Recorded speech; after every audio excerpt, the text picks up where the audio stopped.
இல்லையா? உங்கள் கிருபை இல்லாத வாழ முடியாதையா. We have to learn it from David. எல்லாராலும் ஒதுக்கப்பட்டார்கள். தாப்பன், சகோதரர்கள், போர்வீரர்கள், ராஜாக்கள், மனைவி, ஏன் அவருடைய சரீரமே அவனை வஞ்சித்தது. ஆனால் கர்த்தருடைய கிருபை சார்ந்ததுனால தேவனுடைய இருதயத்துக்கு ஏற்றவனாக மாற்றப்பட்டார். அந்த கிருபையை உணர்ந்தவளாக நாம் ஜீவிக்க வேண்டும். இந்த நாளிலே அருமையாக பிள்ளைகள் 2 வாலிப பிள்ளைகள் கெவின் பாஸ்கரும் டேசி பெனிட்டும் கர்த்தருடைய வார்த்தைக்கு கீழ்ப்படிந்து ஞானஸ்தானத்திலே தேவனோடு உடன்படிக்கை செய்திருக்கிறார்கள். சபை அனைத்து விசுவாசிகளும் அந்த சத்தியத்தை அறிந்திருக்க வேண்டும், இதற்கு கீழ்ப்படிந்திருக்க வேண்டும். அதுதான் முக்கியம். சிலரிடம் பேசும் பொழுது, என்னுடைய சிறு பிள்ளையத்திலேயே என்னுடைய அப்பா அம்மா எங்களுக்கு ஞானஸ்நானம் கொடுத்து விட்டார்கள், வேதம் சொல்லுகிறது ஒரே ஞானஸ்நானம் தான் என்று. வேதம் சொல்வது தெளித்தல் ஞானஸ்நானத்தை பற்றி அல்ல. ஞானம் வந்த பிற்பாடு எது பாவம், எது நீதி, எது பரிசுத்தம், எது அசுத்தம் என்று உணர்ந்தவளாக பாவத்தை வெறுத்து கர்த்தராகிய இயேசு கிறிஸ்து சொந்தராட்சியை ஏற்றுக்கொண்டு இரத்தத்தினால் கழுவப்பட்டு பாவ மன்னிப்பின் நிச்சயத்தை பெற்றுக்கொண்டு கர்த்தருடைய வார்த்தைக்கு கீழ்ப்படிவதுதான் ஞானஸ்நானம். அது மூழ்கி ஞானஸ்நானம். அதே நாம் மூழ்கி ஞானஸ்நானம். பேப்டிசம் என்ற வார்த்தை பேப்டிசோ என்ற கிரேக்க மொழியிலிருந்து வந்தது. இமர்சன் ஆப்ஜெக்ட் என்ற வாட்டர், ஒரு பொருளை தண்ணீரில் அமுக்கு என்பது. சரி, ஓகே, இது ஒரு விவாதத்துக்குரியதாக என்று விட்டுவிட்டாலும் வேதத்தின்படி இரட்சகர் நம்முடைய தெய்வகுமாரன் திருத்துவத்தின் மத்தியஸ்தர் மனுக்குலத்தில் அவதரித்து பாவமனோடு ஜீவித்து தன் ஊழியத்தை தொடங்கின பொழுது யோவான் ஸ்நானகன் யோர்தான் நதியில் ஞானஸ்நானம் எடுக்கும் பொழுது அவரை ஞானஸ்நானத்துக்கு வருகிறார். யோவான் தடுக்கிறார். உடனே என்ன சொல்கிறார்? இவ்வாறு எல்லா நீதியும் நிறைவேற்றுவது நமக்கு ஏற்றதாக இருக்கிறது என்று சொல்லி கீழ்ப்படிந்து, நீங்கள் வேதத்தை தியானிங்க, வாசித்து பாருங்கள், இறங்கி என்று பார்ப்போம். ஆற்றிலே யோர்தான் ஞானஸ்தானம் கீழ்ப்படிந்து இறங்கி ஞானஸ்தானம் பெற்று கரை ஏறின பொழுது ஒரு காரியம் நடக்கிறது. வானம் திறக்கப்படுகிறது. பரிசுத்த ஆவியானவர் புறாவின் கொண்டு அவர் மேல் இறங்குகிறார். வானத்திலிருந்து ஒரு சத்தம், பிதாவின் சத்தம் கேட்கிறது, இவர் என் நேசகுமாரன், இவர் மேல் பிரியமாக இருக்கிறேன் என்று. திருத்துவம் வெளிப்பட்ட நேரம். அதனாலே தெய்வகுமாரனுக்கு ஞானஸ்தானம் தேவை என்றால் உங்களுக்கும் எனக்கும் மட்டுமாகுவது. அதனாலே நீங்கள் கீழ்ப்படியுங்கள். நீங்கள் அதை பற்றி அறிந்து கொள்ள வேண்டும் என்றால் தம்பி குமார் பாபுவை நீங்கள் தொடர்பு கொள்ளுங்கள். எந்த ஒரு கிறிஸ்தவ சபையும் இந்த ஞானஸ்நானத்துக்கு நேராக விசுவாசிகளை நடத்த வேண்டும். சத்தியத்தை சத்தியின்படியாக போதிக்கத்தக்கதாக இருக்க வேண்டும். ஒரு சபையில் நடைபெறும் எந்த ஒரு ஆராதனையாக இருக்கட்டும், சத்தியத்தை போதிப்பதாக இருக்கட்டும், ஜெபமாக இருக்கட்டும், எல்லாம் கிறிஸ்துவை நோக்கி நடத்துவதாக இருக்க வேண்டும். மட்டுமல்லாமல் ஞானஸ்தானம் எடுத்த பிள்ளைகளும் சில சத்தியத்தை அறிந்திருக்க வேண்டும். ரோமர் 3:20 எல்லாரும் பாவம் செய்து தேவ மகிமை அற்றவர்களானோம் என்று. 1 யோவான் 1:8 நமக்கு பாவம் இல்லை என்போம், ஆனால் நம்மை நாமே வஞ்சிக்கலாக இருப்போம். நீதிமொழிகள் 28:13 தன் பாவங்களை மறைக்கிறவன் வாழ்வடைய மாட்டான், ஆனால் அவர்களை அறிக்கை செய்து விட்டு விடுகிறவனோ அதுதான் முக்கியமான இரக்கத்தை பெறுவான். சங்கீதம் 32:1 எவனுடைய மீறுதல்கள் மன்னிக்கப்பட்டதோ, எவனுடைய பாவங்கள் மூடப்பட்டதோ அவன் பாக்கியவான். இவ்விதமாகத்தான் ஒரு பாவி தான் பாவி என்பதை உணர்ந்து இரட்சகரிடம் வந்து பாவ அறிக்கை செய்து அதை விட்டுவிட்டு அவர் இரட்சகராக ஏற்றுக்கொண்டதற்கு அடையாளமாக, சீசனாக மாற்றப்பட்டதுக்கு அடையாளமாக எடுக்கப்படுவது தான் ஞானஸ்தானம்.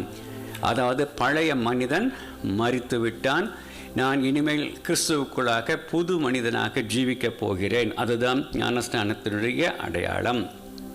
ஏனென்றால் தண்ணீரில் மூழ்கும் பொழுது பழைய மனிதன், அதாவது மாம்ச மனிதன் மரித்து கிறிஸ்துவோடு அடக்கம் செய்யப்பட்டு, அவ்வாறு தண்ணீரிலிருந்து எழும்பும் பொழுது எவ்வாறு கிறிஸ்து அடக்கம் செய்யப்பட்டு 3ஆம் நாள் உயிர்த்தெழுந்தாரோ அவ்வாறு நான் கிறிஸ்துவோடு நான் உயிர்ப்பிக்கப்படுகிறேன், புது மனிதனாக நான் வெளியிலே வருகிறேன் என்பது அடையாளம்தான் ஞானஸ்நானம். கொலோசியர் 2:12. ஞானஸ்நானத்தினாலே கிறிஸ்துவோடு கூட அடக்கம் செய்யப்பட்டவர்களாயும் அதிலே அவரை மறுத்தொன்று எழுப்பின தேவனின் உள்ள விசுவாசத்தினாலே அவரோடு கூட எழுந்தவர்களுமாக இருக்கின்றோம். சரி, ஞானஸ்நானம் எடுத்தவர் அனைவரும் பரிசுத்தவான்களா, பரிசுத்தமாக்கியிருப்பார்களா? இல்லை. கடைசி மூச்சு வரைக்கும் நமக்கும் மாம்சத்திற்கும் பாவத்திற்கும் போராட்டம் உண்டு. ஆனால் நாம் என்ன செய்ய வேண்டும்?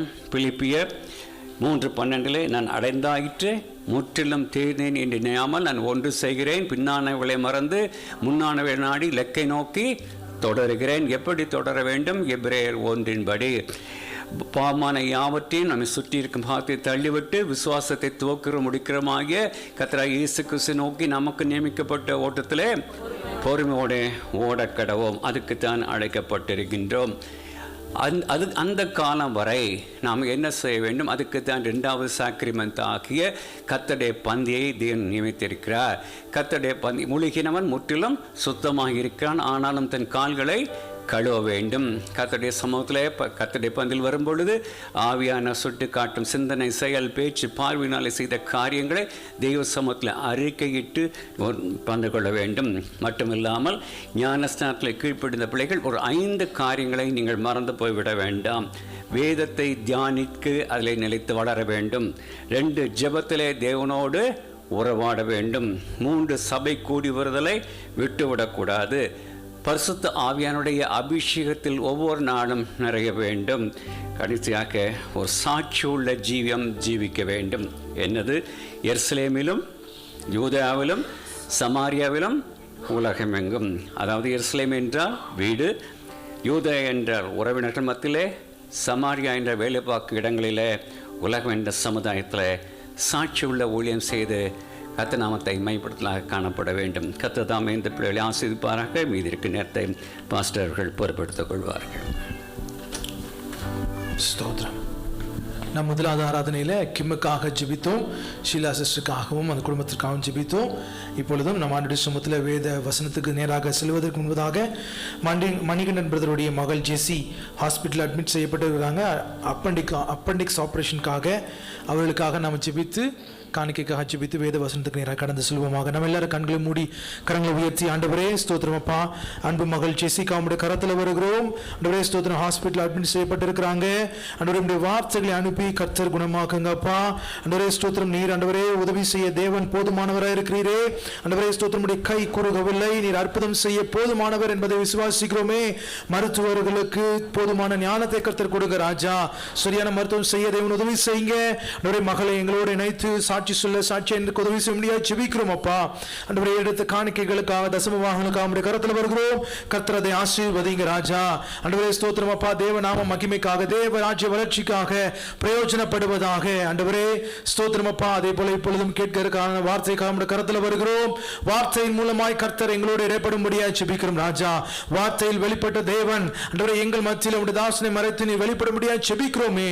எங்களுக்கு பிரயோஜனம் உள்ளதாய், ஆசீர்வாதம் உள்ளதாய், நன்மை உள்ளதாய் மாற்றி கொடுக்க முடியாது ஜெபிக்கிறோம். இயேசுவின் நாமத்தில் ஜெபிக்கிறோம் நல்ல பிதாவே, ஆமென் ஆமென். இப்பொழுது ஆண்டவருடைய வார்த்தை பிரதர் அஸ்கின் அவர்கள். தேவனுடைய நல்ல நாமம் மகிமைப்படுவதாக.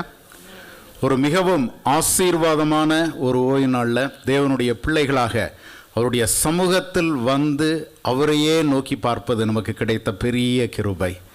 ஆமென். எல்லா நிலைகளிலும் நம்ம என்ன பின்னணியத்திலிருந்து ஒவ்வொருத்தரும் வரோம் அப்படின்றத நன்கு அறிந்த நல்ல தகப்பன் ஒருபோதும் நம்மை கைவிடாமல் நம்மை ஆசீர்வாதமாகவே தம்முடைய திருக்கரத்தில் வைத்து அவருடைய சித்தத்தின்படி நம்முடைய வாழ்க்கையை வணைய அவர் போதுமானவராயிருக்கிறார். ஒருபோதும் தன்னிடத்தில் வந்த ஒருவரையும் வெறுமையாய் அனுப்பாத நல்ல தகப்பன். நீங்கள் என்ன நோக்கத்தோடு வந்தீங்க அப்படின்றது அவருக்கு நன்றாக தெரியும். மனிதர்கள் எல்லாம் முகத்தை பார்க்குறாங்க, வெளியில் இருக்கக்கூடிய நம்முடைய நிலைகளை மனிதர்கள் பார்க்குறாங்க. ஆனால் இருதயத்தில் இருக்கிற ஏக்கங்கள், நம்முடைய அலைச்சல்கள், நம்முடைய விசாரங்கள், நம்முடைய கண்ணீர்கள் அனைத்தையும் கருத்தாய் கவனிக்கிற நல்ல தகப்பன். ஒரு நாளும் கைவிட மாட்டார். எந்த நிலை நம்மை போராட்டத்துக்கு நேராக, இல்லைன்னு சொன்னால் சோதனைக்கு நேராக தள்ளினாலும் நம்மோடு கூட நடந்து வந்து அதன் மத்தியில் உங்களையும் என்னையும் அவருடைய சித்தத்தின்படி உருவாக்குகிறவர். அப்படிப்பட்ட ஒரு தேவனிடத்தில் எந்த ஒரு உண்மையான வாழ்க்கை கர்த்தர் நம்மளை எதிர்பார்க்கிறாரோ அந்த வாழ்க்கையை எனக்கு தாங்க ஆண்டவரேன்னு சொல்லி தான் இந்த நாளில் கேட்க இருக்கிறோம். கடந்த வாரம் நம்ம எல்லாரும் ஃபாதர்ஸ் டே செலிப்ரேட் பண்ணோம். நீங்கள் 1 யோவான் 3வது அதிகாரம் 1வது வசனம் பார்த்தீங்க அப்படின்னு சொன்னால், நாம் தேவனுடைய பிள்ளைகள் என்று அழைக்கப்படுவதனாலே பிதாவானவர் நமக்கு பாராட்டின அன்பு எவ்வளவு பெரிதென்று பாருங்கள். எவ்வளோ ஒரு பெரிய அன்பு இல்லையா? தேவனுடைய பிள்ளைகள், we are children of God, I am child of God. அதை சொல்லும்போது அந்த வசனத்தை இல்லைன்னா அந்த பதத்தை நம்ம உபயோகப்படுத்தும் போது அதில் இருக்கக்கூடிய ஒரு மகா பெரிய கிருபையை ஒவ்வொரு நாளும் நம்ம அனுபவிக்கணுங்க. It's not an ordinary word. நிறைய நேரம் வந்து I'm a child of God அப்படின்றது வந்து நம்ம ரொம்ப கேஷுவலாக சொல்லிட்டு போயிடுவோம். It has a very intense meaning in it. அதுக்குள்ளே இருக்கக்கூடிய அந்த ஆழமான அந்த உன்னதமான அந்த ஒரு கருத்து நம்மை கர்த்தருக்குள் ஒவ்வொரு நாளும் உருவாக்கி நிலைநிறுத்த அது போதுமானது. எந்த சூழ்நிலையிலும் நான் தேவனுடைய பிள்ளை என்று சொல்லி நாம் அதை நினைக்கும் போது, என் பிதா என்மேல் அன்பு வைத்ததினால், என்னால் அல்ல, என்னுடைய கிரியையினால் அல்ல, என்னுடைய ஞானத்தினால் அல்ல, நான் நல்லவன் என்பதனால் அல்ல, அபாத்திரனாக இருந்த என்னையும் உங்களையும் தன்னுடைய ஒரே பேரான குமாரனை கொடுத்து, ஏன்னா ரோமர் 8:32 சொல்லப்பட்டிருக்கிறது, தன்னுடைய குமாரன் என்றும் பாராமல் அவரை நமக்கு தந்த தகப்பன் வேறு எல்லாவற்றையும் தராமல் இருப்பது எப்படி? தன்னுடைய குமாரனை நம்மை மீட்கும்படியாய், நம்ம அவருக்கு சத்துருக்களாய், அவருக்கு எதிராளிகளாய், தேவனற்றவர்களாய், காணியாட்சிக்கு புறம்பாய் இருக்கும்ப கர்த்தர் கிருபையா அனுப்பினார. அதை நினைக்கும்ப, அவருடைய அன்பை உணரும்ப, அந்த அன்பை அறியும்ப, நான் எதற்காக பிடிக்கப்பட்டேனோ, நம்ம எல்லாரும் எதற்காக பிடிக்கப்பட்டவனும் அது நிறைவேறத்தக்கதாய் ஆசையாய் அவரை தொடரும்படி அழைக்கப்பட்டிருக்கிறோம். நீங்கள் அந்த அடுத்த 2 வசனங்களை பார்த்தீங்கன்னா, இதே 1 யோவான் 3:2-3 வசனங்களை பார்த்தீங்கன்னா, பிரியமானவர்களே, இப்பொழுது தேவனுடைய பிள்ளைகளாய் இருக்கிறோம், இனி எவ்விதமாய் இருப்போம் என்று இன்னும் வெளிப்படவில்லை. ஆகிலும் அவர் வெளிப்படும் போது அவர் இருக்கிற வண்ணமாக நாம் அவரை தரிசிப்பதினால் அவருக்கு ஒப்பாய் இருப்போம் என்று அறிந்திருக்கிறோம். அவர் மேல் இப்படிப்பட்ட நம்பிக்கை வைத்திருக்கிற எவனும் அவர் சுத்தமுள்ளவராய் இருக்கிறது போல தன்னையும் சுத்திகரித்துக் கொள்கிறான். இந்த பதத்தை கவனிங்க. சுத்திகரிக்க வேண்டும் என்று போடவில்லை, தன்னையும் சுத்திகரித்துக் கொள்கிறான். இது வந்து it's an will of act. நம்ம வில்ஃபுல்லி, நான் நிச்சயமா எனக்கு தெரியும் நான் தேவனுடைய பிள்ளை, அவர் என்னை வேறு பிரித்திருக்கிறார், என்னை திரும்ப வந்து அழைத்து செல்ல அவர் எனக்கு வாக்கு கொடுத்திருக்கிறார். அப்ப அவரோடு கூட நான் இருக்க போகிறேன், அவருக்கு ஒப்பாக என்னை ஆண்டவர் அழைத்திருக்கிறார் அப்படின்னு சொன்னா நான் என்னை பரிசுத்தமாக்கி கொள்ள வேண்டும். ஐ surrender my self for the cleansing process. நான் விரும்பி, willfully I surrender myself. It is not out of compulsion. It is not out of compulsion. அந்த உன்னத அன்பை நான் அறிஞ்சிட்டேனா, நீங்களும் நானும் அறிந்து கொண்டீர்கள் என்று சொன்னால், கர்த்தர் அன்பாக இருந்ததினால் அவருடைய பிள்ளையாக நான் அறியப்பட்டிருக்கிறேன், அந்த ஒரு மகத்துவத்தை, மகிமையை நான் உணர்ந்து கொள்ளும் போது immediately I surrender myself. அது மாத்திரமே என்னை மாற்றுகிறதாக காணப்படுகிறது. இன்றைக்கு ஆவியானவருடைய துணையோடு கூட மீட்கப்பட்ட வாழ்க்கை, redeemed life, மீட்கப்பட்ட வாழ்க்கை என்கிற ஒரு தலைப்பின் கீழாக ஒரு சில காரியங்களை கற்றுக்கொள்ள இருக்கிறோம். எல்லாரும் கண்களை மூடி, எங்களை நேசித்து வழிநடத்தி வருகிற நல்ல தகப்பனே, இந்த ஆசீர்வாதமான ஒரு ஓய்வு நாளில் ராஜா பல பின்னணியிலிருந்து எங்களை கூட்டி சேர்த்து உம்முடைய கிருபையுள்ள பிரசனத்தில் உம்மை பாடி துதிக்க உதவுனீங்களே, நன்றி செலுத்துகிறோம் ஆண்டவரே. உம்மையே நாங்கள் நேசிப்போம், உம்மையே சார்ந்து கொள்வோம், உம்மையே பற்றி கொள்வோம் தகப்பனே. நானும் என் வீட்டாருமோ வென்றால் உம்மை ஒருவரையே சேவிப்போம். உமக்காக ஜீவனுள்ள சாட்சிகளாய் வாழ எங்களை அர்ப்பணிக்கிற ஆண்டவரே. இந்த நாள் எங்களோடு கூட பேசுங்க ஆண்டவரே. நாங்கள் இன்னும் உம்மை அறியணும்ப்பா, இன்னும் உம்மை கிட்டி சேரணும் ஆண்டவரே. இன்னும் உமக்கு நேராக எங்கள் வாழ்க்கை அமையணும் தகப்பனே. எங்களுடைய பாவ வாழ்க்கையிலிருந்து மீட்டெடுத்த பரமபிதாவே, நீங்க மீட்கப்பட்டதன் அந்த உன்னத நோக்கம் எங்களில் நிறைவேறத்தக்கதாய் ஆண்டவர் எங்களை போதித்து நடத்தும்படியாய் ஜெபிக்கிறோம். பிரயோஜனமானதை போதிப்பேன்னு சொல்லி வாக்கு கொடுத்தீங்களா ஆண்டவரே, அந்த வாக்கு தத்தத்தை நிறைவேற்றும்படியாய் உம்முடைய திருக்கரத்தில் அர்ப்பணிக்கிறோம். காத்துக்கொள்ளுங்க அப்பா, காத்துக்கொள்ளுங்க. பேசுகிற அடியனை உம்முடைய திரு ரத்தத்தால் மறைத்து கொண்டு ஆவியானவர் தாமே வெளிப்படுவீராக. அன்று லீதியாளின் உள்ளத்தை திறந்த நல்ல தகப்பன், இன்றைக்கு உம்முடைய பிள்ளைகள் ஒவ்வொரு இதயத்திலும் ஏற்ற விதமாய் இந்த வசனங்களை கர்த்தர் நீர் விதைக்கும்படியாய் ஜெபிக்கிறோம் தகப்பனே. வந்த வண்ணமாக அல்ல ஆண்டவரே, உம்மை இன்னும் அறிந்தவர்களாய், இன்னும் உம்மில் தங்களை அர்ப்பணித்தவர்களாய், உமக்கென்று வாழ்வோம் என்கிற ஒரு நிச்சயத்தோடு கூட உம்முடைய பிள்ளைகள் இங்கிருந்து புறப்பட்டு செல்ல ஆலயத்தில் உள்ள எல்லா சம்பூர்ண ஆசீர்வாதங்களாலும் நிரப்பி அனுப்புங்க ஆண்டவரே. நன்றியோடு கூட உம்மை துதிக்கிறோம். காத்துக்கொள்ளுங்க, வழி நடத்துங்க, ஆசீர்வதிங்க. இயேசு என்கிற இணையில்லாத நாமத்தில் கேட்கிறோம் நல்ல பிதாவே, ஆமேன். A redeemed life, மீட்கப்பட்ட வாழ்க்கை. 1 கொரிந்தியர் 10வது அதிகாரத்தில் முதல் 10 வசனங்களில் இஸ்ரவேல் ஜனங்கள் எகிப்திலிருந்து மீட்கப்பட்ட பின்பு அவர்கள் சந்தித்த அநேக காரியங்கள், அவர்கள் தங்களை நடத்தின விதங்கள் நமக்கு ஒரு திருஷ்டாந்தங்களாக, அதாவது எக்ஸாம்பிள்ஸா எழுதி வைத்திருக்கிறார். கடைசி காலத்தில் தேவனுடைய வருகையை எதிர்நோக்கி இருக்கிற நீங்களும் நானும் அந்த ரட்சிப்பு நம்ம பூரணப்படும்படியாய், என்ன நோக்கத்தோடு கர்த்தர் நம்மை வேறு பிரித்தாரோ அந்த நோக்கம் நிறைவேறும்படியாய் அவருடைய சந்நிதியில போய் சேர்ந்து அவருடைய ராஜ்யத்தில் நாம் யுகம் யுகமாய் வாசம் பண்ண வேண்டும் என்பதற்காக நம்மை எச்சரிக்கும் விதமாய் ஒரு சில காரியங்களை இங்கு வேத புஸ்தகத்தில் நம்ம பார்க்கிறோம். 1 கொரிந்தியர் 10வது அதிகாரம் முதல் 4 வசனங்களை நம்ம வாசிப்போம் என்று சொன்னால் அதுல மிகவும் நேர்த்தியாக ஆவியானவர் எழுதி வைத்திருக்கிறார். சகோதரரே, நீங்கள் எவைகளை அறிய வேண்டும் என்றிருக்கிறேன் என்றால், நம்முடைய பிதாக்கள் எல்லாரும் மேகத்துக்கு கீழாயிருந்தார்கள், எல்லாரும் சமுத்திரத்தின் வழியாய் நடந்து வந்தார்கள், எல்லாரும் மோசைக்குள்ளாக மேகத்தினாலும் சமுத்திரத்தினாலும் ஞானஸ்நானம் பண்ணப்பட்டார்கள், எல்லாரும் ஒரே ஞான போஜனத்தை புசித்தார்கள், எல்லாரும் ஒரே ஞானபானத்தை குடித்தார்கள். எப்படி எனில் அவர்களோடே கூட சென்ற ஞான கண்மலையின் தண்ணீரை குடித்தார்கள். அந்த கண்மலை கிறிஸ்துவே அப்படின்னு சொல்லி அவர்களுடைய அந்த பின்னணியத்தை எழுதிவிட்டு, அப்படி இருந்தும், இதுதான் நீங்க கவனிக்கணும், அப்படி இருந்தும் அவர்களில் அதிகமான பேர்களிடத்தில் தேவன் பிரியமாயிருந்ததில்லை, ஆதலால் வனாந்தரத்தில் அவர்கள் அழிக்கப்பட்டார்கள். அதிகமான பேர்களிடத்தில் தேவன் பிரியமா இருந்ததில்லை. இந்த ஜனங்களுடைய பின்னணியத்தை பார்த்தீங்கன்னா, அடிமைத்தனத்திலிருந்து கூக்குரலிடுறாங்க, ஆண்டவரே எங்களை ரட்சியும், ஆண்டவரே எங்களை மீட்டு எங்களை விடுவியும், ஆண்டவரே நாங்க இந்த அடிமைத்தனத்தில் மடிந்து போகிறோமே, எங்களை வெளியில கொண்டு வாங்க. நம்முடைய வாழ்க்கையில பாவ அந்த ஒரு சாபத்தில் பாவ கட்டில் நாம் இருந்தப்போ ஒருவேளை நம்முடைய கர்த்தரை பார்த்து இப்படிதான் நம்ம அழுது கெஞ்சி மன்றாடி இருப்போம், ஆண்டவரே எனக்கு ஒரு விடுதலை தேவை, ஒரு ரட்சிப்பு தேவை, ஒரு மீட்பு தேவை, என்னால் தாங்க முடியலையேன்னு சொல்லி கேட்டிருப்போம்.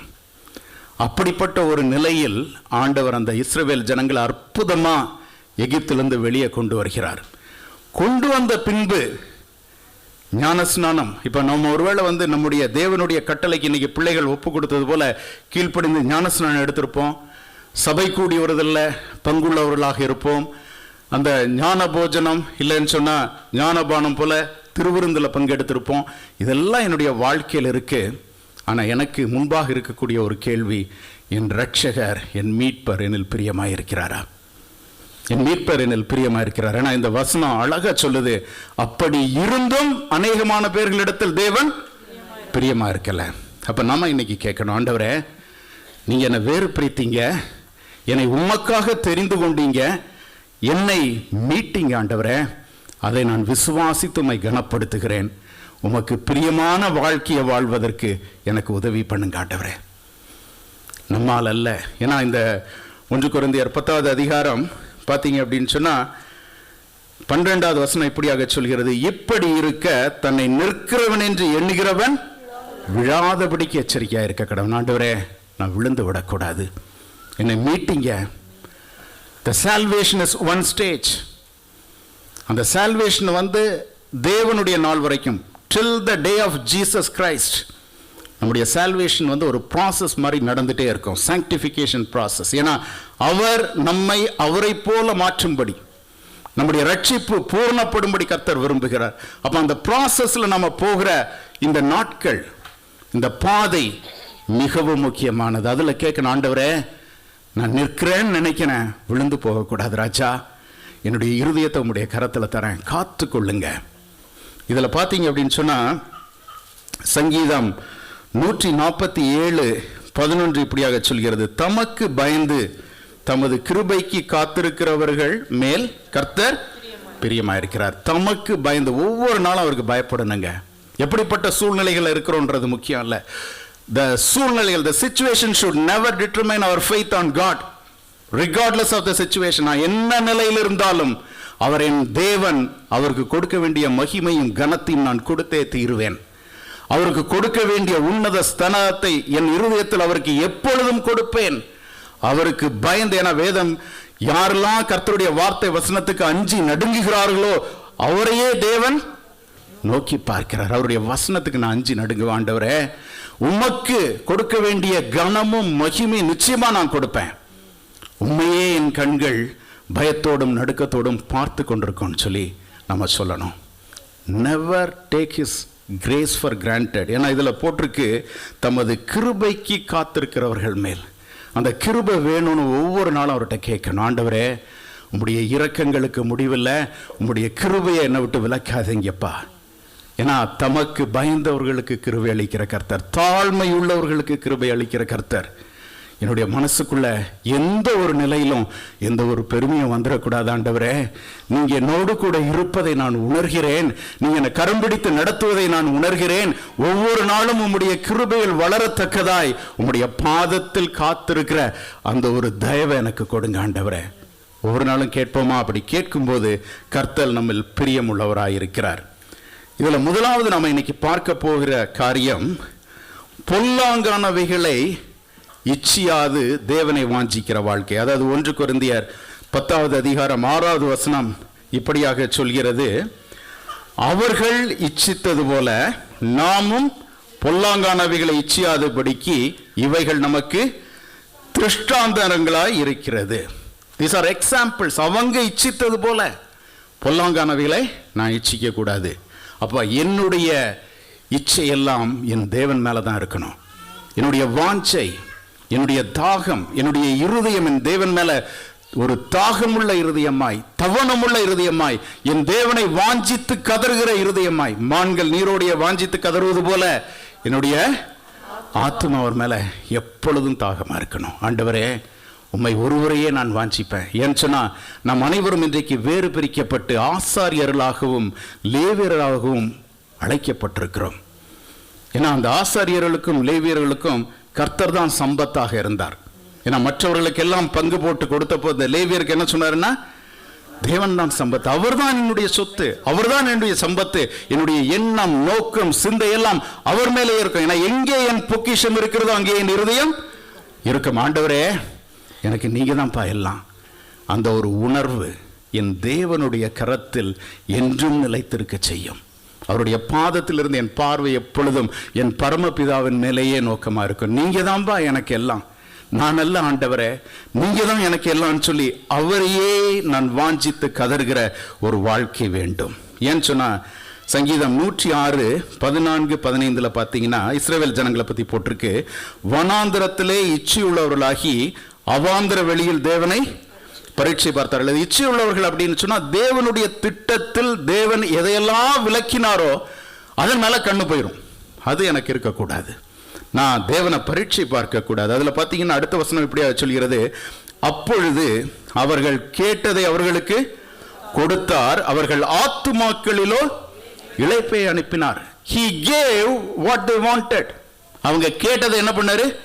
கொடுத்தார். அடுத்த பதத்தை கவனிங்க, அவர்கள் ஆத்துமாக்களிலோ இளைப்பை அனுப்பினார். கொடுத்தார், அனுப்பினார். கொடுத்தார் அப்படின்னா அவர் கூட இருந்து கொடுக்கிறாரு. அனுப்பினார் அப்படின்னா தூரம் போயிட்டாருங்க. இளைப்பை என்ன பண்ணாரு? இளைப்பை கொடுக்கவில்லை. இளைப்பை he sent the weariness. தூரம் போயிட்டார். அவருடைய பிரசன்னம் அவர்களை விட்டு போய்விட்டது. அவர்கள் கேட்டது கிடைச்சது.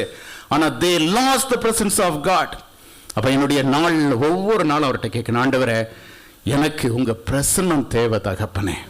ஆசீர்வாதங்கள் அல்ல. ஆசீர்வாதங்களை நீங்க கூட்டி தருவீங்க. நான் உண்மையே வாஞ்சிக்கிறேன். ஏன்னா அவர் சொன்னார் தெரியுமா, மத்தேயு 11:28, வருத்தப்பட்டு பாரம் சுமக்கிறவர்களே நீங்கள் எல்லாரும் என்னிடத்தில் வாருங்கள், நான் உங்களுக்கு இளைப்பாறுதல் அனுப்புவேன். சொல்ல தருவேன். I want my Savior always with me. His grace should surround me. அதைத்தான் கேட்கணும். ஆண்டவரே, அவங்க கேட்டதை கொடுத்து இளைப்பை அனுப்பிட்டீங்கப்பா அப்படின்னா அவங்க கூட நீங்க இல்லை. ஆனா எனக்கு இளைப்பல்ல, உங்களுடைய இளைப்பாறுதல் அவசியம். எத்தனை இடத்துல சோர்ந்து போறோம் யோசிச்சிங்களா? எத்தனை போராட்டங்கள், எத்தனை முறை சமாதானமற்றவர்களாய், பயப்படுகிறவர்களாய், திகில் அடைகிறவர்களாய், ஆண்டவரே அது வேண்டாம்ப்பா, அது வேண்டாம்ப்பா, இளைப்பு அனுப்பாதீங்கப்பா, இறங்கி உம்முடைய இளைப்பாறுதலை தாங்க, அதற்காக நான் என்னையே அர்ப்பணிக்கிறேன்னு கேட்போமா? ஒவ்வொரு நாளும் நம்முடைய ஜெபம் எப்படியாக மாற வேண்டும்? ஆண்டவரே, நான் பாவியப்பா, என்னை மீட்டுக்கிட்டீங்க, உம்முடைய மீட்பு என்னில் முழுமை பெற நீங்க என்னல பிரியப்பட என்னை அர்ப்பணிக்கிறான். உமக்கு பிரியமாய் வாழ எனக்கு பலன் இல்லை ஆண்டவரே, எனக்கு உதவி பண்ணுங்க. உண்மையே என் உள்ளத்துல, என் சிந்தனையில, என் எண்ணத்துல நான் நோக்கி பார்க்கத்தக்க அந்த கிருபையை தாங்கப்பா. அதற்கு விரோதமாய் எல்லா விதமான சத்துருவின் கண்ணிகளையும் என்னை விட்டு அகற்றுங்க அப்படின்னு சொல்லி அவருடைய பாதத்தில் விழும்ப, உங்களையும் என்னையும் மீட்டு கொண்ட நல்ல தகப்பன் எதற்காக நம்ம மீட்டாரோ அதை நிறைவேற்ற அவர் அன்புள்ளவராய் இருக்கிறார். அவருடைய கரத்தில் ஒவ்வொரு நாளும் அதை கேட்கணும். சங்கீதம் 106:24 இப்படியாக சொல்கிறது, அவருடைய வார்த்தையை இஸ்ரவேல் ஜனங்கள் விசுவாசியாமல் இச்சிக்கப்படத்தக்க தேசத்தை அசட்டை பண்ணினார்கள். They didn't believe his promise. அவர் சொன்ன வாக்கு பண்ணின அந்த வாக்கு தத்தத்தின் பூமி அவங்க வாஞ்சிக்கலைங்க. அதனாலதான் அதை மிஸ் பண்ணாங்க. அப்ப என்னுடைய மனதில் நான் வாஞ்சிப்பது, எதற்காக நான் பிடிக்கப்பட்டேன்னு அதை நான் ஆசையாய் தொடர்கிறேன்னு சொன்னா, என் பரமபிதா எதற்காக என்னை பிடித்தாரோ, எந்த பரம காணான எனக்கு வாக்கு பண்ணினாரோ அதன் மகிமைய மகத்துவத்தை என் கண்கள் நான் பார்க்கும்ப அதற்காக நான் ஏங்குகிறேன். அப்ப இஸ்ரவேலை மீட்டு நடத்தின தேவன் என்னை உங்களை மீட்டு நடத்தின தேவன் இறுதி வரை நடத்தி செல்ல போதுமானவராய் இருக்கிறார். யாத்ராகமம் 13வது அதிகாரம் அதுல 17-18 வசனத்துல பாத்தீங்கன்னா, ஜனங்கள் யுத்தத்தை கண்டால் மடிந்து எகிப்துக்கு திரும்புவார்கள் என்று சொல்லி பெலிஸ்தரின் தேச வழியாய் போவது சமீபமானாலும் தேவன் அவர்களை அந்த வழியாய் நடத்தாமல் சிவந்த சமுத்திரத்தின் வனாந்திர வழியாய் சுற்றி போக பண்ணார். தேவனுடைய சித்தம் என்ன தெரியுமா? ஜனங்கள் அடிமைத்தனத்துக்கு திரும்ப போயிடக்கூடாது. ஆனா இங்க போட்டிருக்கு, யுத்தத்தை கண்டால் மனம் மடிந்து எங்க போவாங்களாம்? எகிப்துக்கு. அது கர்த்தருக்கு தெரியும் நம்ம எவ்வளவு வலுவுகிறவர்கள், நம்முடைய இருதயம் எவ்வளவு வலுவி போகும் அப்படின்றது அவருக்கு தெரியும். அதனாலதான் ஒருவேளை நம்முடைய துவக்க வாழ்க்கையில ஆண்டவரே காத்துக்கணும்னு காத்துட்டே வருவாரு. ஆனா அவர் வைத்திருக்கிற ஒரு நோக்கம் என்ன தெரியுமா? என் பிள்ளைகள் ஒருபோதும் மனம் அடிந்து அந்த பழைய அடிமைத்தனத்தை நிறைய நேரம் நம்ம நினைப்போம். நான் பரிசுத்தமாய் வாழ ஆரம்பிச்சப்போ எனக்கு இருந்த அந்த சந்தோஷங்கள் போயிட்டேன்னு கூட நினைக்கக்கூடிய சந்தர்ப்பங்கள் வந்தாலும் நம்முடைய வாழ்க்கையில் அப்படிப்பட்ட ஒரு வனாந்தரமான அனுபவத்தில் ஒன்று புரிய வேண்டும், கர்த்தர் நம்மை தூக்கி சுமக்கிறார், நாம் அல்ல. நீங்க யோசிச்சு பாருங்க, நமக்கு நடக்கிற நமக்கே இவ்வளவு கஷ்டமா இருக்குன்னா நம்மை சுமக்கிற தகப்பனுக்கு அது எவ்வளவு கஷ்டமா இருக்கும். அப்ப நம்மை வனாந்தரத்தை கடத்தி விட வேண்டும் என்று அல்லவா நம் தேவன் விரும்புவார்.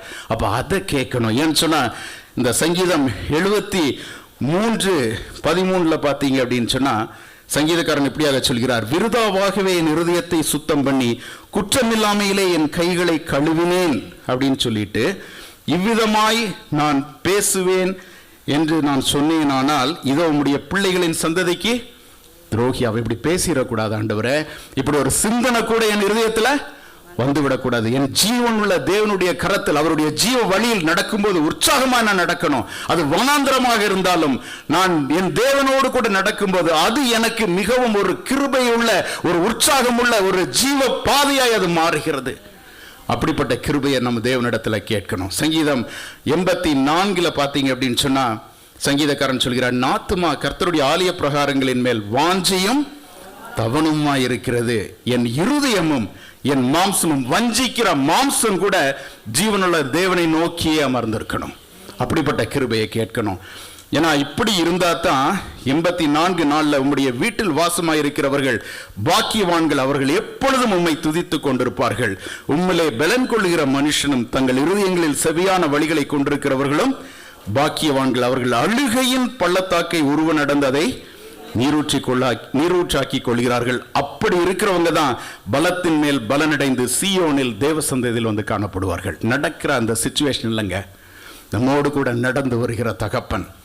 நடக்கிற சூழ்நிலைகள் அல்ல, என்னை நடக்க பண்ணுகிற என் தேவன். அவரை விசுவாசிக்கிறோமா? அப்பா, என்னை நீங்க பிடித்ததனால் ஒரு நோக்கம் உண்டு, மற்றவர்களுக்கு என்னை சாட்சியாக நிறுத்துவதில் ஒரு நோக்கம் உண்டு. என் பிள்ளை என்னை மறுதளிக்க மாட்டான், எந்த சூழ்நிலையாக இருந்தாலும் என்னை துதித்துக் கொண்டே அவன் பின் வருவான் அப்படின்ற ஒரு நோக்கத்தோடு தானே என் பிதாவை என்னை பிடிச்சிங்க. அது என்னில் வெளிப்படணும் ஆண்டவரே, அது என்னில் வெளிப்பட வேண்டும். நீங்க என்னை பிடித்ததில் ஒரு நோக்கம் உண்டு, என்னை தெரிந்து கொண்டதில் ஒரு நோக்கம் உண்டு, மற்றவர்களுக்கு சாட்சியாக என்னை மாற்றுவதில் தேவன் வைராக்கியம் உள்ளவராய் இருக்கிறார். சூழ்நிலைகள் அல்ல, அந்த சூழ்நிலைகளின் மத்தியில் என்னை தெரிந்து கொண்ட தேவனை நான் பார்க்கணும். அந்த சூழ்நிலையின் மத்தியில் என்னை அறிந்து கொண்ட கர்த்தரை நான் வாஞ்சிக்கணும். என் இருதயம் அவர் மேல் காதல் கொள்ளணும். அவரோடு, இயேசுவோடு, தேவனோடு ஒவ்வொரு நிலையிலும் நான் நடக்க என்னை அர்ப்பணிக்கும் போது நிச்சயமாக சீயோனில் வந்து சேருவோம். அந்த ஒரு உற்சாகம் எனக்குள்ளாக காணப்பட வேண்டும். என் எண்ணமெல்லாம் நாட்டமெல்லாம் என் இயேசு ஒருவர் மேலதான். அப்படிதான் இருக்கணும். இரண்டாவதாக 1 கொரிந்தியர் 10:7 பார்த்தீங்க அப்படின்னா, ஜனங்கள் புசிக்கவும் குடிக்கவும் உட்கார்ந்து விளையாட எழுந்திருந்தார்கள் என்று எழுதியிருக்கிறபடி அவர்களில் சிலர் விக்கிரகாராதனைக்காரர் ஆனது போல நீங்களும் ஆகாதிருங்கள். இரண்டாவது கருத்து, அந்த பாயிண்ட் என்னன்னா, விக்கிரகங்கள் அகற்றி கர்த்தருக்கு முன்னுரிமை தருகிற வாழ்க்கை. விக்கிரகங்களை அகற்றி கர்த்தருக்கு முன்னுரிமை. எந்த நிலையிலும் the first priority goes to my father. அந்த இடத்தை யாருக்கும் கொடுக்க மாட்டேன். அந்த இடத்தை எந்த நிலையிலும் நான் கொடுக்க மாட்டேன். அந்த இடத்தில் என் தேவனோடு நான் வைக்கிற அந்த உறவில், தேவனோடு நான் நேரம் செலவிடுவதில், தேவனுக்காக காத்திருந்து வேதத்தை ஆராய்ந்து படித்து அதில் இருக்கக்கூடிய வசனங்கள் மூலமாய் நான் உருவாக்கப்படுவதில் என்னை அர்ப்பணிக்கிற காரியத்தில் I will never allow a third person to interfere. I will never allow a third person to interfere. இது எனக்கும் என் இரட்சகருக்குமான புனிதமான உறவு. அதில் நான் உண்மையுள்ளவனாக இருப்பேன். யாத்ராகமம் 20வது அதிகாரம் 2-3 வசனத்தில் பார்த்தீங்கன்னா, உன்னை அடிமைத்தன வீடாகிய எகிப்து தேசத்திலிருந்து புறப்பட பண்ணின கர்த்தர் நானே, என்னை அன்றி உனக்கு வேறே தேவர்கள் உண்டாயிருக்கணும். ரொம்ப தெளிவாக சொல்றார், என்னை அன்றி வேற யாரும் உன் வாழ்க்கையில் இருக்கக்கூடாது. உபாகமம் 6வது அதிகாரம் 4-5 வசனங்களை பார்த்தீங்கன்னா, இஸ்ரவேலே கேள், நம்முடைய தேவனாகிய கர்த்தர் ஒருவரே கர்த்தர். நீ உன் தேவனாகிய கர்த்தரிடத்தில் உன் முழு இருதயத்தோடும் உன் முழு ஆத்துமாவோடும் உன் முழு பலத்தோடும் அன்பு கூறுவாயாக. இதில் பார்த்தீங்க அப்படின்னு சொன்னா, with all your heart, with all your soul, with all your strength, there is no room for sharing that with anyone else. கிடையாது. முழுமையாய் the holistic commitment. அதில் யாரோடும் இந்த காரியத்தை நான் பகிர்ந்து கொள்ள மாட்டேன். முழுமையாய் அவரையே அன்பு கூறுவேன். அப்படிப்பட்ட ஒரு அன்பும் அந்த அர்ப்பணிப்பும் என்னில் இருக்கும்னா விக்கிரகத்துக்கு என் வாழ்க்கையில் இடம் இருக்காது. உபாகமம் நீங்கள் 8வது அதிகாரம் 17வது வசனத்தில் பார்த்தீங்கன்னு சொன்னால், என் சாமர்த்தியமும் என் கைப்பலனும் இந்த ஐஸ்வர்யத்தை எனக்கு சம்பாதித்தது என்று நீ உன் இருதயத்தில் சொல்லிக் கொள்ளாமலும் இருக்க எச்சரிக்கையாக இருந்து அப்படின்னு போடப்பட்டிருக்கு. அதாவது நம்ம வாழ்ந்திருக்கும் போது நம்ம சில காரியங்களை அச்சீவ் பண்ணி ஒரு கம்ஃபர்ட் ஜோனில் இருக்கும்ப நம்ம நினைக்கக்கூடாது. எப்படி நினைக்கக்கூடாது அப்படின்னு சொன்னால், இது எல்லாம் என்னால் ஆனது.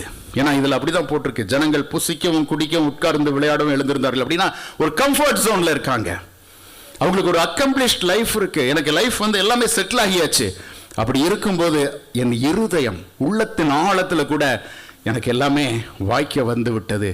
என்னால் இது ஆகும், என்னால் பண்ண முடியும், என்னால் இந்த பிஸ்னஸ் பண்ண முடியும், என்னால் இந்த ஜாபில் இந்த ஒரு க்ரோத் எனக்கு வந்துடும், என்னால் இந்த மாதிரி ஒரு சர்ச்சில் ஒரு ஊழியம் பண்ணிட முடியும். ஊழியம் அல்ல, ஊழியத்தை தந்த தேவன் அந்த இடத்தை யாருக்கும் கொடுக்க விரும்ப மாட்டார். Are you available to your father? நம்ம யோசித்து பார்க்கணும். எனக்கு வேலை கொடுத்தாரு, வசதி கொடுத்தாரு, ஊழியம் கொடுத்தார், குடும்பம் கொடுத்தார், நன்மைகள் கொடுத்தார். இன்றைக்கு அவருக்கு கொடுக்க வேண்டிய இடத்தில் அவரை மாத்திரம் நான் வைத்திருக்கிறேனா? Am I keeping him in the first priority? எல்லா நிலையிலும் என் தேவனோடு இருக்க நான் வாஞ்சிக்கிறேனா? ஏன்னு சொன்னா, இந்த உபாகமம் 8:10 இப்படியாக சொல்கிறது, நீ புசித்து திருப்தி அடைந்திருக்கையில் உன் தேவனாகிய கர்த்தர் உனக்கு கொடுத்த அந்த நல்ல தேசத்துக்காக அவரை துதிக்க கடவாய், ஸ்தோத்திரிக்க கடவாய். துதிக்கிறேனா, ஸ்தோத்திரிக்கிறேனா, அவரை ஸ்தோத்திரிக்கிறேனா, அவரை மகிமைப்படுத்துகிறேன். நான் கொடுத்த நன்மைகளுக்கு அப்பா நீங்க தான் எல்லாவற்றுக்கும் காரணம். அதை நம்ம பண்ண இது எனக்கு நிரந்தரம் அல்ல, இது எனக்கு நிரந்தரம் அல்ல. Maybe my health, maybe my wealth, இல்லைன்னா வேற ஒரு குவாலிஃபிகேஷன், எதுவுமே கர்த்தர் ஒரு செகண்ட் கண்ணை மூடிட்டேன்னா இமைப்பொழுது உன்னை கைவிட்டேன், ஆனாலும் உருக்கமான இரக்கங்களால. ஆண்டவரே இமைப்பொழுது கூட கைவிட்டுறாதீங்க ஆண்டவரே, தாங்க முடியாதனால இமைப்பொழுது கூட என்ன மறந்துடாதீங்க ஆண்டவரே, உம்முடைய கண்கள் என் மேல இரக்கத்தை பொழியட்ட ஆண்டவரேன்னு கேட்கணும். அப்படின்னு சொன்னா அவரே எனக்கெல்லாம், அவரே எனக்கெல்லாம். அப்போ ஒவ்வொரு நாளும் நான் தேவனை ஸ்தோத்திரிப்பதும் துதிப்பதும் என் வாழ்க்கையில ஃபர்ஸ்டா மாறணும். காலையில் எழுந்து அவரை துதித்து ஸ்தோத்திரித்து அவர்கிட்ட கேட்கணும். நீங்க எவ்வளவுதான் எக்ஸலண்ட் ஒரு குவாலிஃபைட் பர்சனாக இருக்கலாம், but what you are today is purely because the grace of God. வேற எதுவும் கிடையாது. அவருடைய கிருபையினால தான் நான் நிற்பதும் நிர்மூலமாகாமல் இருப்பதும் அவருடைய சுத்த கிருபை. ஆண்டவரே நான் என்று சொல்ல என்னிடத்தில் ஒன்றுமில்லை ஆண்டவரே. அப்படி சொல்லும்போது நம்மை தாழ்த்தி அவருடைய கிருபையை ஒவ்வொரு நாளும் பெற்றுக்கொள்கிறோம். சங்கீதம் 143:8 இப்படியாக சொல்கிறது, அதிகாலையில் உமது கிருபையை கேட்க பண்ணும், உம்மை நம்பி இருக்கிறேன், நான் நடக்க வேண்டிய வழியை எனக்கு காண்பியும், உம்மிடத்தில் என் ஆத்துமாவை உயர்த்துகிறேன். 10வது வசனம் இப்படியாக சொல்கிறது, உமக்கு பிரியமானதை செய்ய எனக்கு போதித்தருளும், நீரே என் தேவன், உம்முடைய நல்ல ஆவி என்னை செம்மையான வழியில நடத்துவாராக. அதை கேட்கணும். ஆண்டவரே உமக்கு பிரியமானதை, பிரயோஜனமானதை போதிப்பேனரே, பிரியமானதை சொல்லி தருவானரே. அதில் தான் வேதத்தில் இருக்கிற ஒவ்வொரு வார்த்தைகளும் அவர் போதிக்கிறது. அப்போ நாம் என்ன பண்ணுறோம்னா நிறைய நேரம் ஆசீர்வாதத்துக்கு இதை யூஸ் பண்ணிக்கிறோம். ஒரு இன்டர்வியூ அட்டன் பண்ணணும், இல்லைன்னா ஒரு எக்ஸாம் எழுதணும், இல்லைன்னு சொன்னால் வேறு ஏதோ ஒரு ப்ராஜெக்ட் ஹேண்டில் பண்ணணும்னா உமக்கு பிரியமானது எனக்கு போதிங்க. அவருக்கு பிரியமானது சத்துருக்களை சிநேகியுங்கள், எல்லாரிடத்திலும் அன்பு கூறுங்கள், உங்களைப் போல பிறரையும் சிநேகியுங்கள், புறங்கூறாதிருங்கள், யாரையும் தீர்ப்பு செய்யாதிருங்கள். அவர் கேட்பார், மகனே எனக்கு பிரியமானதெல்லாம் சொல்லி கொடுத்தப்போ அதை கேட்காமல் விட்டு விட்டு இன்றைக்கு எதை தேடுகிறாய்? அப்ப சொல்லணும், ஆண்டவரே சுயமா நான் யோசிச்சேன்னா என்னால் கேட்க முடியல ஆண்டவரே, எனக்கு ஒன்னொன்னையும் நான் உம்முடைய சித்தத்தின்படி செய்யத்தக்கதாய் எனக்கு பலன் தாங்க.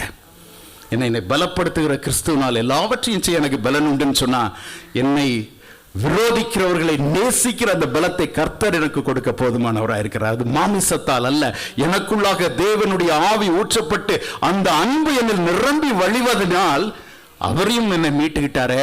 அப்ப அந்த அன்பை மற்றவர்களுக்கு காட்டி அவரை மகிமைப்படுத்தணும். அந்த ஒரு கிருபையை ஒவ்வொரு நாளும் தேவனிடத்தில் கேட்க நம்ம பழகிக்கொள்ளணும். சங்கீதம் 78:35-36 வசனங்கள் இப்படி சொல்கிறது, தேவன் தங்கள் கண்மலை என்றும் உண்மையான தேவன் உன்னதமான தேவன் தங்கள் மீட்பர் என்றும் நினைவு கூர்ந்தார்கள். ஆனாலும் தங்கள் வாயினால் அவருக்கு இச்சகம் பேசி தங்கள் நாவினால் அவரிடத்தில் பொய் சொன்னார்கள். அவர்கள் இருதயம் அவரிடத்தில் நிலைவரப்படவில்லை, அவருடைய உடன்படிக்கையில் அவர்கள் உண்மையா இருக்கல. இது இருக்கக்கூடாது ஆண்டவரேன்னு கேட்கணும். என்னுடைய வாயினால நான் என்ன பண்ணக்கூடாது? இச்சகம், ஃபிளாட்டரிங், புகழ்ந்து பேசுவாங்க தெரியுமா, உண்மையா வராது. மற்றவர்களை ப்ளீஸ் பண்ணுன்றதுக்காக. You can never play with God. இருதயங்களை அறிந்திருக்கிற தகப்பன் அவருக்கு தெரியாத நம்முடைய இருதயம் எப்படி இருக்கு. நீர் நல்லவர், நீர் வல்லவர், நீர் விசுவாசிக்க தக்கவர், நம்ப தகுந்தவர். வாயளவில் சொல்லிட்டு இருதயம் அவர்களை நிலைத்திருக்கலன்னா அவர் என்ன தெரியுமா எதிர்பார்க்கிறார்? இருதயம், we should have a loyal relationship to our loving father. அப்பா உமக்கு மட்டும்தான் நான் சொந்தம், உலகத்திற்கு சொந்தம் அல்ல. அந்த கிருபையை தாங்க ஆண்டவரே, உண்மை மாத்திரம் நேசித்து உமக்குள்ளாக நிலைத்து நிற்கணும்.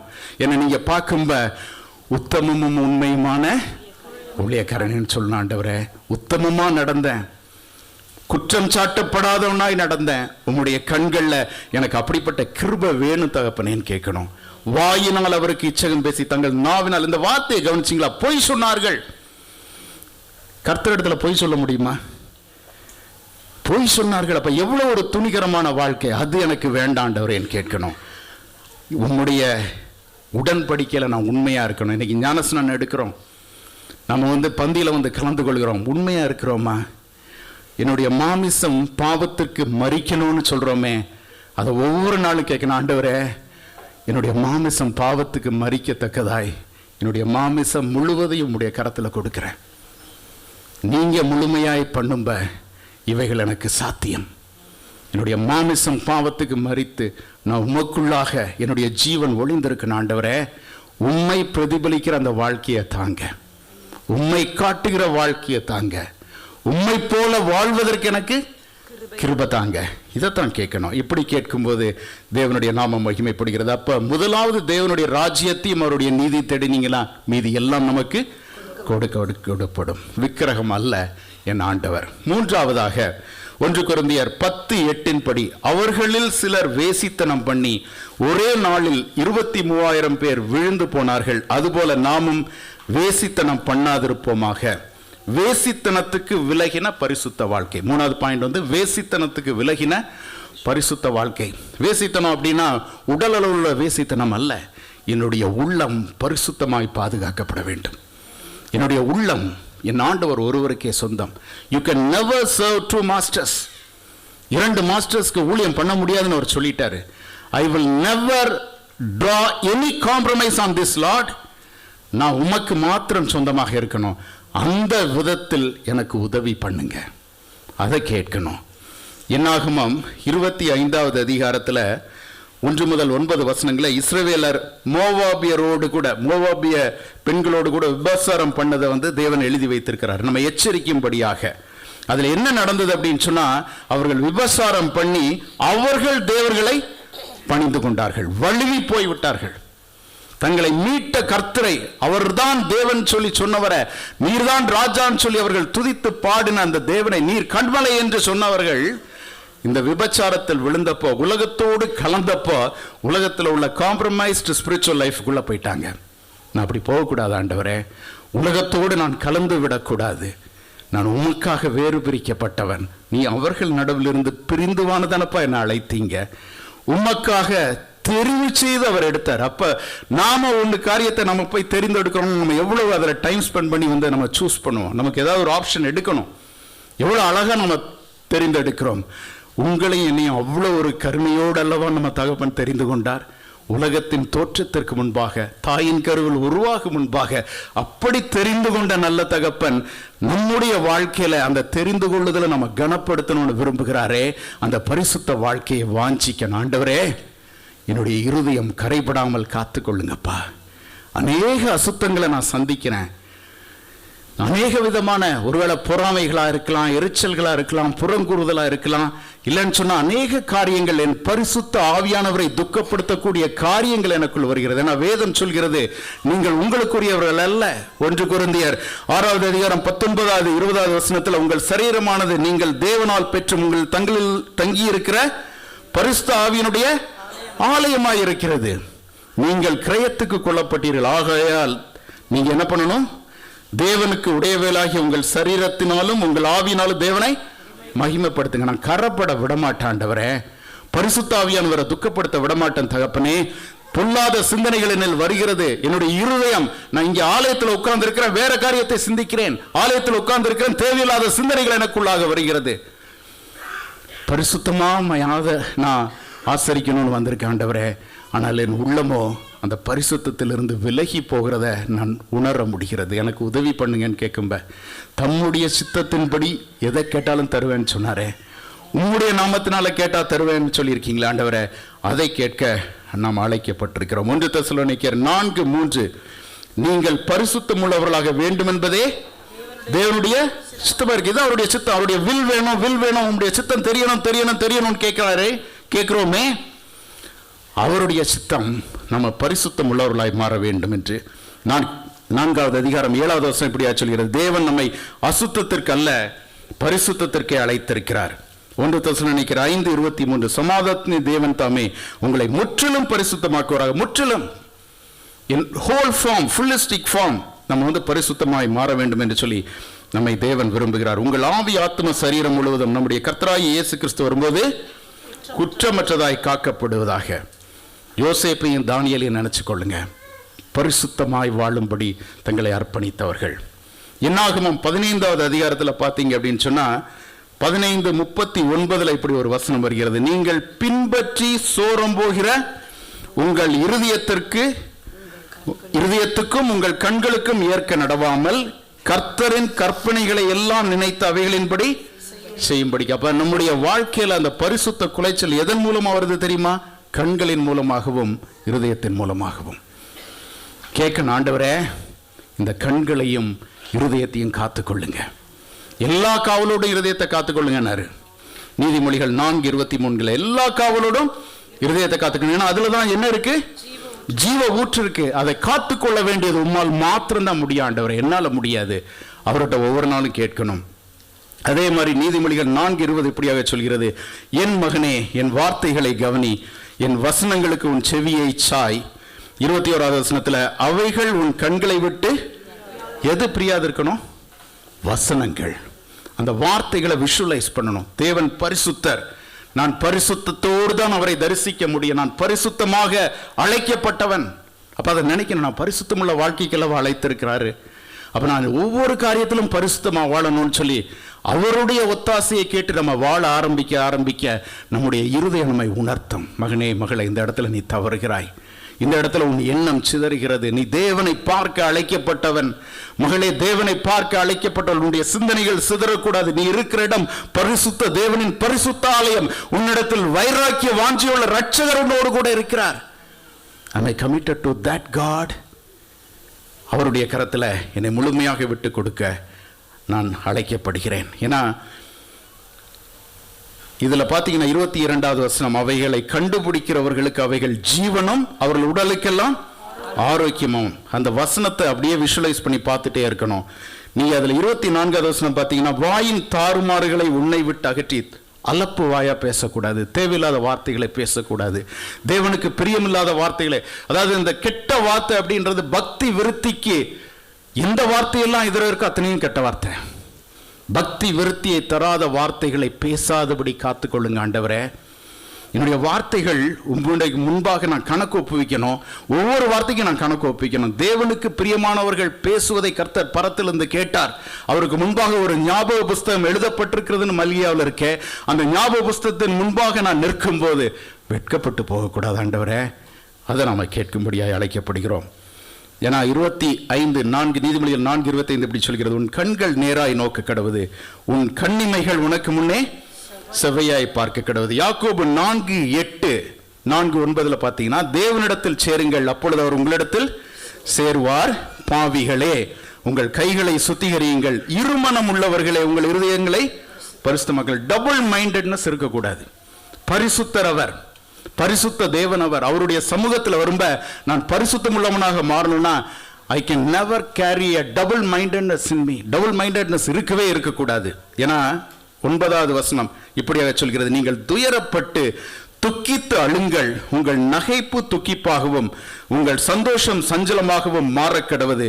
கர்த்தருக்கு முன்பாக தாழ்மைப்படுங்கள், அப்பொழுது அவர் உங்களை உயர்த்துவார். இந்த உலகத்தில் ஒரு காம்ப்ரமைஸ்ட் ஒரு ஸ்பிரிச்சுவல் லைஃப்ல நீங்க ஒருவேளை சந்தோஷப்பட்டும், அதாவது நிரந்தரம் இல்லாத சந்தோஷம் அது இல்லைன்னு சொன்னா, நீங்க நல்லா இருக்கிற மாதிரி நினைச்சீங்கன்னா அங்கதான் அவர் எழுதி வைத்திருக்கிறார், துக்கித்து அழுங்கள், ஸ்டே அலர்ட். நான் அப்படி இருக்கக்கூடாது. ஐயோ, எனக்குள்ள பரிசுத்தம் இல்லையே, என் தேவன் பரிசுத்தர், அவர் இப்ப வந்தார்னா, இந்த நொடி பொழுதில் என் முன்னால் வந்தால் நான் எங்கிருப்பேன்? என் பரிசுத்தரை பரிசுத்தம் இல்லாமல் தரிசிக்க முடியாதே.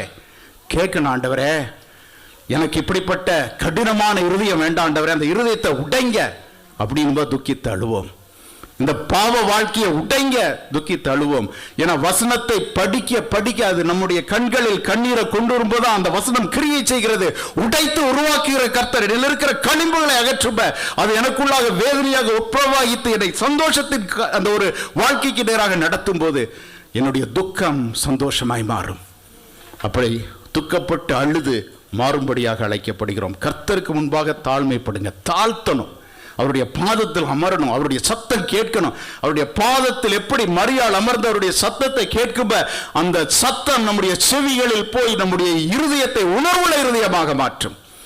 ஏன்னு சொன்னா, கர்த்தர் பார்க்கிறது உணர்வுள்ள இருதயத்தை தேவன் தேடுகிறார்.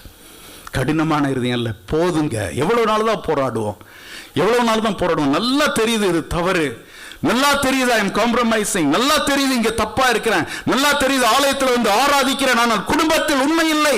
ஆலயத்தில் வந்து ஆராதிக்கிறேன், உறவுகளில் உண்மை இல்லை.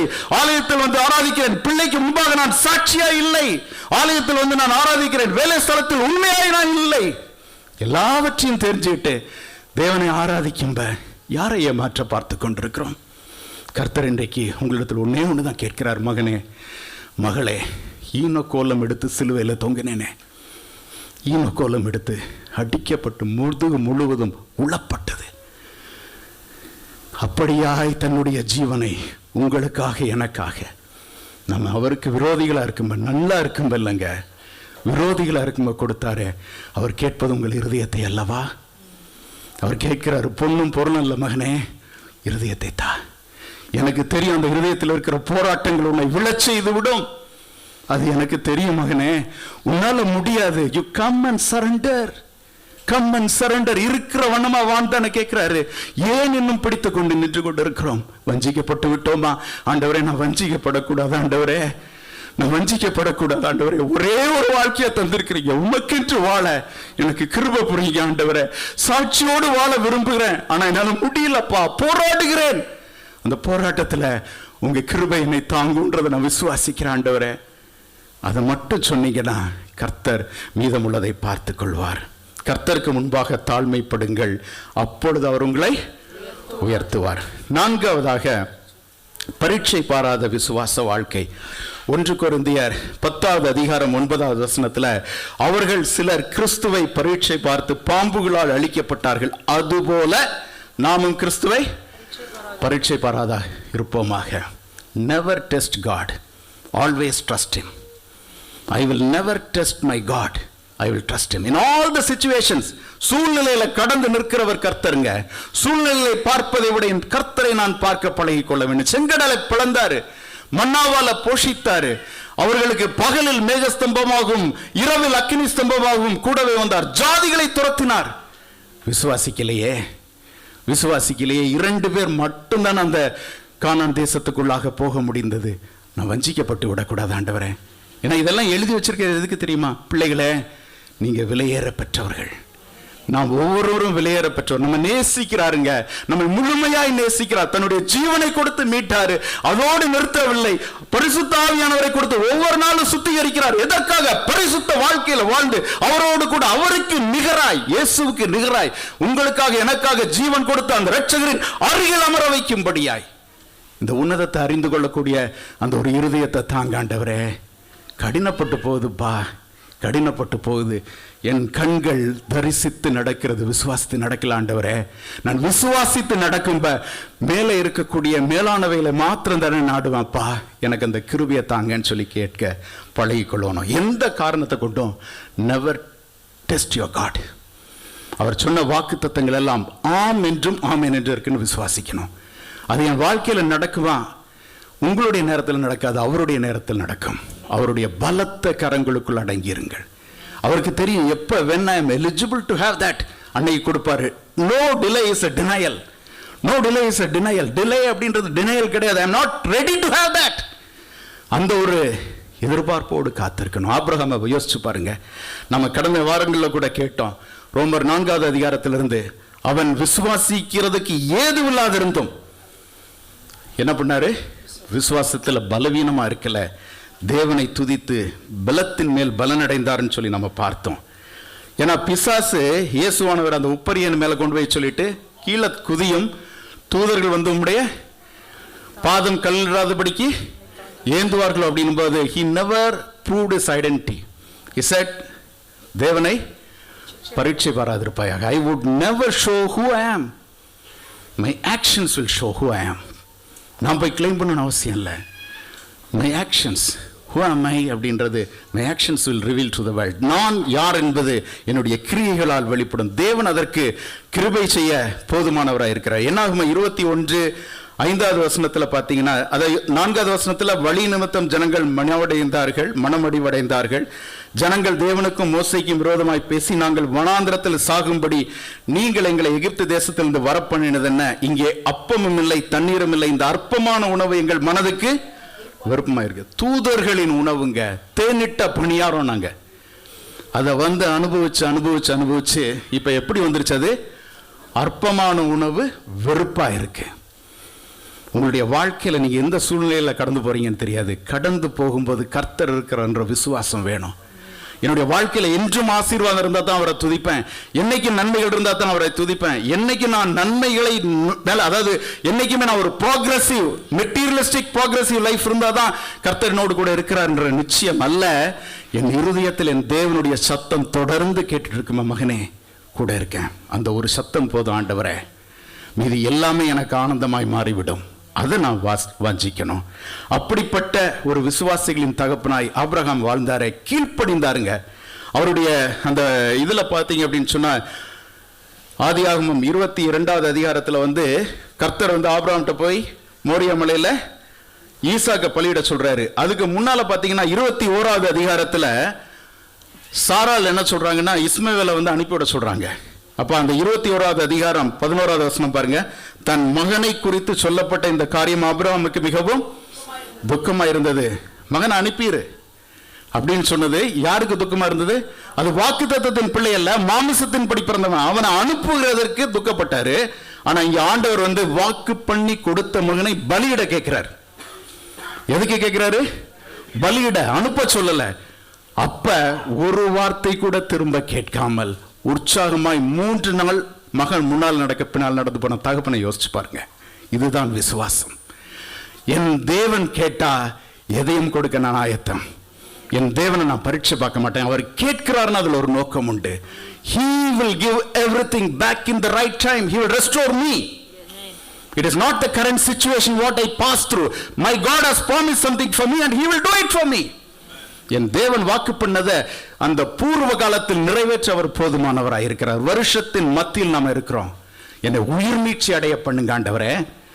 நான் மரித்து போனேன்றதில்லை. நீங்க யவீருடைய மகள், அந்த நேரம் இல்லாதனால வேகமாக அதை சொல்லி முடிச்சிடறேன். மார்க் 5வது அதிகாரத்தில் பார்த்தீங்க அப்படின்னா 22 36 வசனங்கள் யவீருடைய வாழ்க்கையில் நடந்த ஒரு காரியம், இயேசுவோடு இருந்த ஒரு சம்பாஷணை எழுதப்பட்டிருக்கு. யவீருடைய மகள் 12 வயது சிறுப்பெண், வியாதிப்பட்டிருக்காங்க.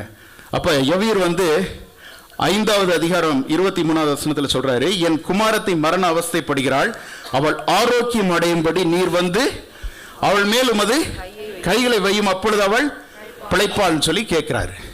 அப்போ 12 வயது பெரும்பாடுள்ள ஒரு ஸ்திரீ இயேசுவின் வஸ்திரத்தை அவங்க என்ன பண்றாங்க? தொட்டு சுகமாயிட்டாங்க. அப்ப இயேசு கேட்கிற, நீ தொட்டது யார்? இங்க யவீர் எதை கேட்கிறாரு? 12 வயது மகளுக்கு கைகளை வையும். இங்க இன்னொருத்தங்க போய் தொட்டே சோமான விட இவருக்கு எவ்வளவு உற்சாகமா இருந்திருக்கு, எவ்வளவு வல்லமை உள்ள ரட்சகர் அவர்.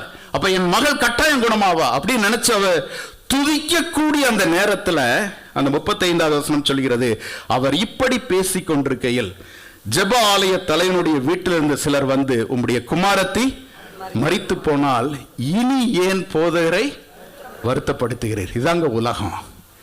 யவீர் அப்படியே உற்சாகத்தில் இருக்கும்ப ஓடி என்ன சொல்றாங்கன்னா, they bring an evidence she is no more. இப்ப ஏன் திரும்ப வருத்தப்படுகிறார்? அப்ப இயேசு என்ன சொல்றாரு பாருங்க, 36வது வசனம். அவர்கள் சொன்ன வார்த்தையை இயேசு கேட்ட உடனே ஜெபாலய தலைவனை நோக்கி, பயப்படாதே, விசுவாசம் உள்ளவனாயிரு. When the whole world says that something is over, it's dead, God says be faithful in me. நான் உனக்கு அதை திரும்ப கொடுக்க போதுமானவர். சொல்லியும் செய்யாதிருப்பாரோ? தீர்க்க தரிசனமானது ஏற்ற காலத்துக்காக வைக்கப்பட்டிருக்கு. அவரை மட்டும்தான் நான் விசுவாசிப்பேங்க. I am not here to listen to the noise of the world. உலகம் என்னை சொல்வதை கேட்டு நான் துவண்டு போக அல்ல, என் ரட்சகர் எனக்கு கொடுத்த அந்த வாக்குத்தத்தத்தை நம்பி முன்னேறும்படியாக அழைக்கப்பட்டிருக்கிறேன். ஆண்டவரே, எனக்கு சொன்னதை நீர் ஏற்ற காலத்தில் செய்து முடிப்பீர், அதை நம்பி உம்மை மகிமைப்படுத்துவேன். நீர் ஒருவேளை என்னை விடுவிக்காம போனாலும், சாத்ராக் மேஷாக் ஆபேத்நேகோ போல என் கர்த்தர் எங்களை விடுவிக்க போதுமானவர்.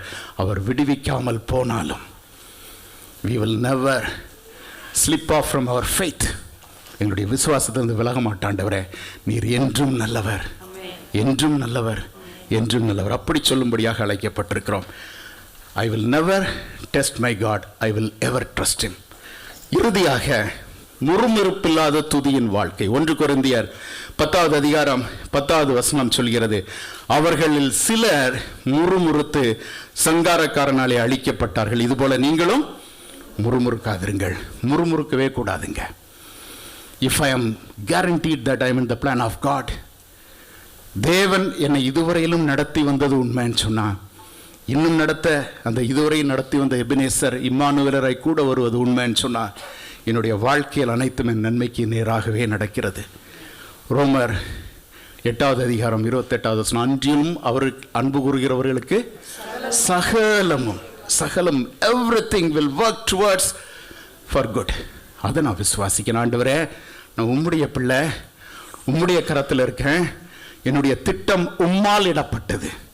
ஏற்ற காலத்தில் அதை நிறைவேற்ற நீர் போதுமானவர். யோசேப்புடைய வாழ்க்கையை யோசிச்சு பாருங்க. ஆதியாகமம் 39:2 இப்படியாக சொல்கிறது. இஸ்மவேல் இடத்தில் அவர் விற்றவங்க என்ன பண்ணாங்கன்னா, போத்திபார் வீட்டில் கொண்டு வந்து அடிமையா போட்டாங்க. 2வது வசனத்தில் கர்த்தர் யோசேப்போடு இருந்தார். 39:21 சிறையில போட்டாங்க செய்யாத குற்றத்துக்காக.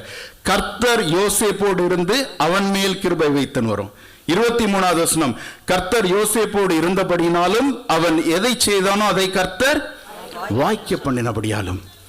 யோசேப்பு எங்கேயுமே முறுமுறுக்கலையே, எங்கேயுமே குற்றப்படுத்தலையே, எங்களையும் தன்னை நீதிமானாக சொல்லவில்லையே. யோசிச்சு பார்த்தீங்களா? நான் இருக்கிற நிலையில் ஆண்டவரே, நீர் ஏற்ற வேளையில் அதை செய்வீர். ஏன்னா நம்ம எல்லாருக்கும் தெரிந்த ஒரு வசனம், நீதிமொழிகள் 22:29, தன் வேலையில் ஜாக்கிரதையா இருக்கிறவனை நீ கண்டால் அவன் நீசருக்கு முன்பாக நில்லாமல் ராஜாக்களுக்கு முன்பாக. இதுதான் ராஜாக்களுக்கு முன்பாக கர்த்தர் நம்மை நிறுத்த போதுமானவர். எந்த பொறுப்பை கொடுத்தாலும் உண்மையா பண்ணுவாண்டவரே. மற்றவர்கள் பார்க்க வேண்டும் என்பதற்காக அல்ல, ப்ரொமோஷனுக்காக அல்ல, மற்றவர்கள் பாராட்ட வேண்டும் என்பதற்காக அல்ல, பிறர் என்னை உயர்த்த வேண்டும் என்பதற்காக அல்ல. எனக்கு கொடுத்த பொறுப்பை கொடுத்தது நீங்க ஆண்டவரே. பொறுப்பை கொடுத்தவர் நீர். அது எவ்வளவு ஒரு துச்சமான பொறுப்பா இருந்தாலும் சந்தோஷத்தோடு செய்கிற இருதயத்தை தாங்க. முறுமுறுப்பல்ல, நம்ம முறுமுறுக்க மாட்டோம் ஆண்டவரே.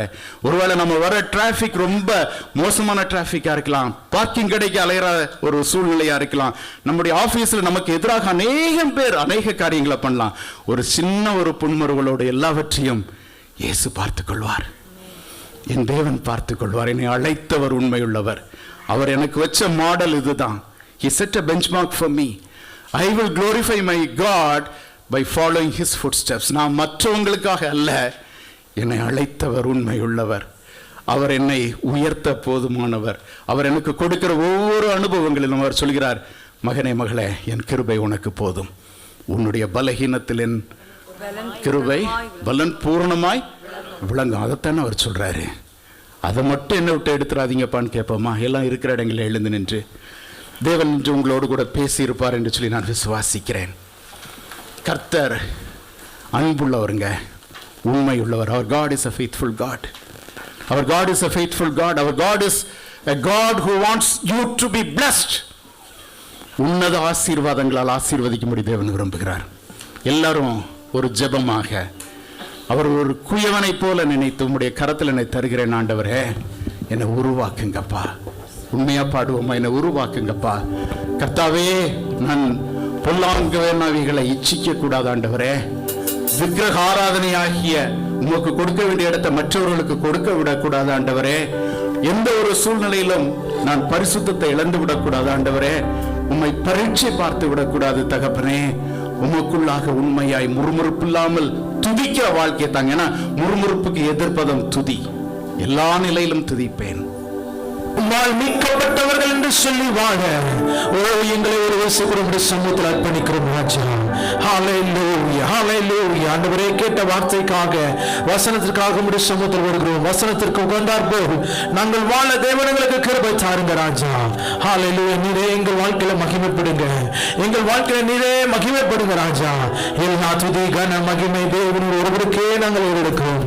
இயேசுவின் நாமத்தில் ஜெபிக்கிறோம் நல்ல பிதாவே, ஆமென், ஆமென். கரங்களை உயர்த்தி ஆசீர்வாதங்களை பெற்றுக்கொள்வோம். கர்த்தராகிய இயேசு கிறிஸ்துவின் கிருபையும் பிதாவாகிய தேவனுடைய அன்பும் பரிசுத்த ஆவியாருடைய அன்பும் ஐக்கியமும் சந்தோஷமும் சமாதானமும் பாதுகாப்பும் அரவணைப்பும் நம் அனைவரோடு கூட என்றைக்கும் நிலைச்சிருப்பதாக.